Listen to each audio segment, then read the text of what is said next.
Senatore Arrigoni, su che cosa chiede di intervenire? Con l'ordine dei lavori, Presidente. E le do la parola, prego. Grazie, senatore. Presidente, anch'io seguo col mio intervento quanto ha dichiarato prima il collega Balboni.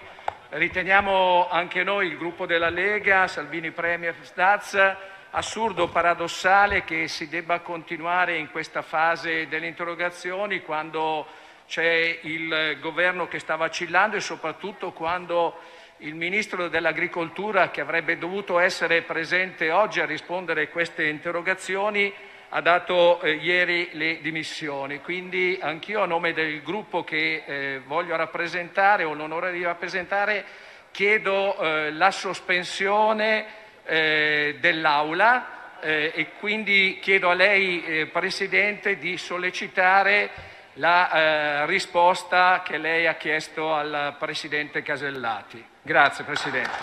La ringrazio.